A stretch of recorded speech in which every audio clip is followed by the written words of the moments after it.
Mark Heller with EastValleyTribune.com and Varsity Xtra, talking a little bit about the transfers that have gone on, especially in the football world, late this spring and during this summer period before the sport kicks off in full in August. Most recently, the one that's gotten a lot of the headlines, fairly or unfairly, has been JT Gray, who star running back and defensive back from Coolidge, who originally moved up to Hamilton, and Coolidge accused Hamilton of recruiting JT Gray, which Hamilton has vociferously denied, and we'll get a final ruling about that in August at the AIA Executive Board meeting. I personally tend to think there's not much there. I think Hamilton is going to be cleared of this for a couple reasons, and one of the more interesting ones being there's an AIA bylaw that a kid who participates in a camp at a school, which is where all of this sort of began back in March at a rivals camp at Hamilton, that any kid who participates in that can't transfer to that school without sitting out a year. So if you follow that bylaw,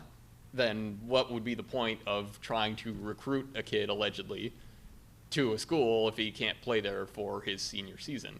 Obviously Coolidge is sticking to their guns, and Hamilton is definitely stuck to its guns, so we'll see how that plays out. But like I said, I do think Hamilton is going to be cleared of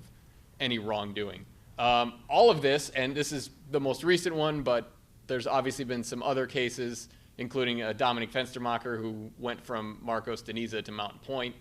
and there have been several others. Much of this could have been a moot point had the AIA Legislative Council passed a transfer rule proposal, which was set forth for them early this past spring, whether it was 10 miles, whether it was 25 miles, 50 miles, whether there was one for the Valley and one for the rest of Arizona in terms of mileage. All of that was a moot point. However, they dropped the ball in a huge way, and now we're stuck back where we began, which is kids moving around and whispers and innuendo and accusations which are either true or false but don't often come to the forefront. And all we're doing is left wondering and rumor mongering. And I'd like to hope that by this time next year there is some kind of a transfer rule firmly in place, regardless of the mileage, regardless of the details, where stuff like this becomes a moot point.